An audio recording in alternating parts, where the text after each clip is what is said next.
अण्णाभाऊ साठे क्रांती परिषदेच्या वतीनं मुदखेड येथे अण्णाभाऊ साठे यांच्या पुतळ्याजवळ साहित्यरत्न अण्णाभाऊ साठे जयंती व प्राचार्य अण्णासाहेब हिवसे व मातोश्री द्रौपदाबाई गायकवाड यांच्या पुण्यतिथीचं औचित्य साधून गुणवंत विद्यार्थ्यांचा सत्कार व प्रतिभावंत व्यक्तींची लाडू व पुस्तकात तुला करण्यात आली। त्यानिमित्तानं आमदार चंदू यावलकर यांची लाडू तुला या कार्यक्रमातून करण्यात आली। या कार्यक्रमाला अध्यक्ष म्हणून प्राध्यापक प्रदीप भाऊ हिसे व स्वागत अध्यक्ष म्हणून दलित मित्र प्राध्यापक श्रीकृष्ण बनसोड उपस्थित होते।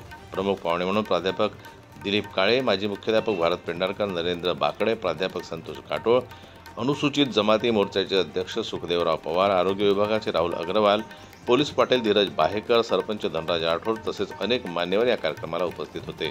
नौके व्यवसायाच्या उद्देशाने बंडेरा येथे स्थायिक झालेले ईश्वरदास गायकवाड यांनी आपल्या जन्मगावी असलेले मातीशी नाते कायम ठेवून आपल्या जन्मगावातील विद्यार्थी सुद्धा शैक्षणिक, क्रीडा, कम्प्युटर अशा विविध क्षेत्रात प्रगतिशील व्हावे याकरता या कार्यक्रमाचे आयोजन करण्यात आलं होतं।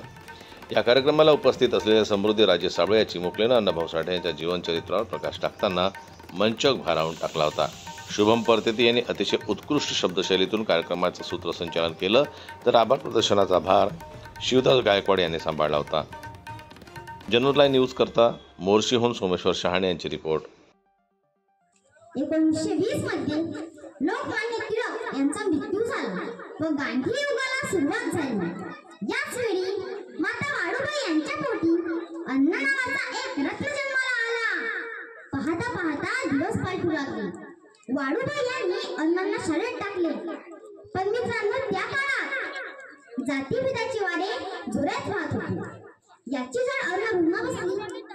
पहिल्या दिवशी अण्णाभाऊ शाळेत गेले आणि त्यांना 2 मित्र मिळाले।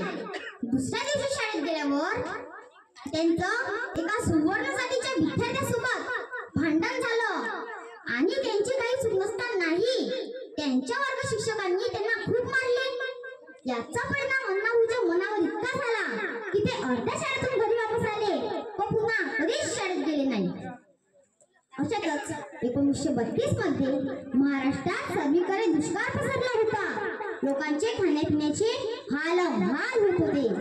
अशातच अण्णाभाऊ यांचा परिवार कामाच्या शोधासाठी मुंबई या ठिकाणी आला व मिळेल ते काम करू लागला। वयाच्या 16व्या वर्षी अण्णाभाऊ मोरबागच्या मिलमध्ये काम करू लागले। इथूनच त्यांचा संबंध मजुरांच्या वेदना, त्यांच्या समस्या यांच्याशी प्रत्यक्षात आले व इथूनच ते कम्युनिस्ट पार्टीचे सदस्य सुद्धा झाले। अरे, त्यांचा शिक्षणाचा प्रश्न केव्हाचा मागे पडला होता। ते काम करत करत चित्रपटाची पोस्टरे लावता त्यांच्या शिक्षणाची गोडी निर्माण झाली। ते वाचण्याचा प्रयत्न करू लागले। त्यांची नजर पोस्टरांवरच्या अक्षरावर जायची।